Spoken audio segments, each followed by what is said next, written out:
Hi, I'm Hakala. I'm a geochemist at the National Energy Technology Laboratory, and I work in the Engineered Natural Systems Division.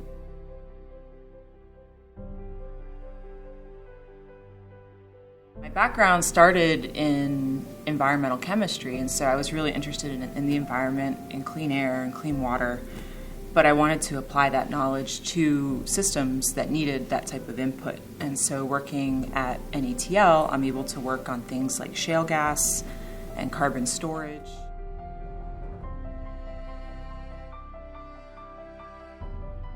I imagined myself as a chemist when I was, I think, maybe 7 or 8 years old. And I remember being in the basement with all of my chalk, thinking, oh, I wonder if this can dissolve in water, and what do the colors look like if I mix them together.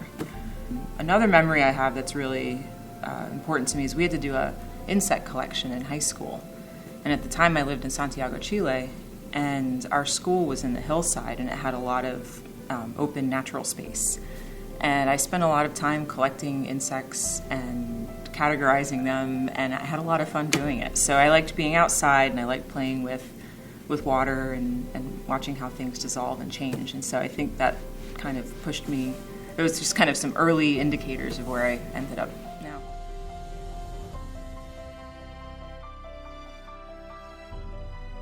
So there are a couple of different areas to think about with the work I'm doing. We have what we're looking at in the surface. So this is looking at water and groundwater that we access for drinking water or for other needs. And a lot of the energy research or energy resources involve drilling into the geology and extracting resources or injecting things into the ground.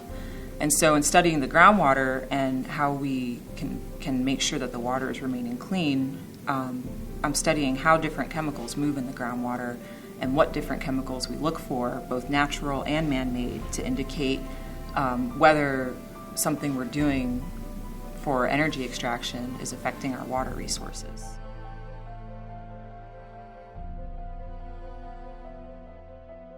It varies. So a typical work day, it depends on what we're working on. So some of what we do involves getting samples out in the field. And by that I mean we have to go out to well sites and collect water, or we have to go out to a groundwater site and collect water from a well, or perform different types of measurements outside. So sometimes I get to go outside and hike in the woods, or go onto a well pad site and collect different samples. Other days we're running experiments in the lab, and so I come in, I make sure I have my plan ready. So it's like getting your recipe ready before you go and cook a meal. You want to make sure you have all your ingredients and have a plan. And once that plan's ready, I go in the lab and perform the experiment. Other days I'm at the computer a lot, working on data and analyzing the data to figure out what we observed. And so that's where I take a lot of the different concentrations of different metals in solution, and I try to understand what that means.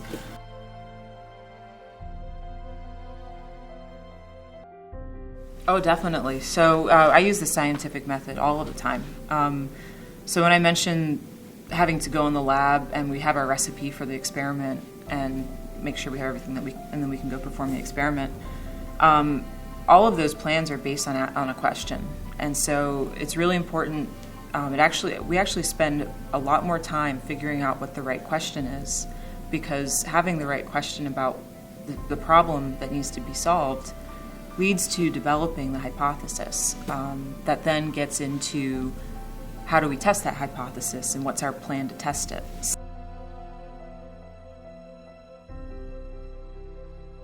I think relating it back to what people are already familiar, like people need a frame of reference for what they're learning, because what I've learned about communication, and at least how I understand how I learn things, I need some type of basis, and then you grow on that, and knowledge keeps growing as you develop these steps from a particular frame of reference. So I think communicating science to people who are learning and who are being introduced to it, especially kids, is starting with something that they know about.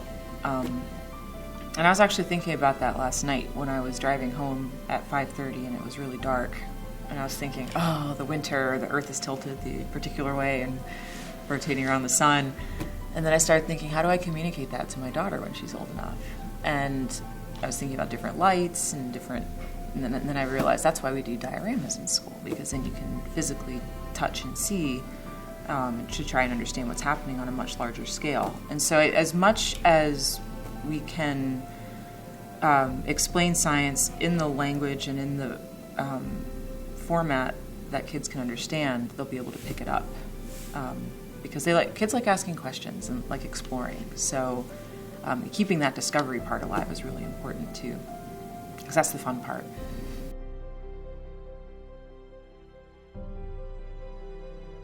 I like doing a lot of the hands-on interacting with people. So I guess it's more teaching through apprenticeship type of approach. And my favorite part is getting something to happen, getting an answer.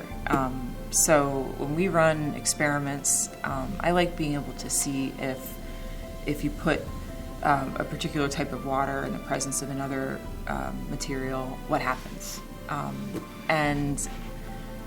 I just remember in graduate school, I ran an experiment. I was trying to understand how iron reacts with pesticides to change the pesticide's composition, and then that's a way of breaking down pesticides naturally.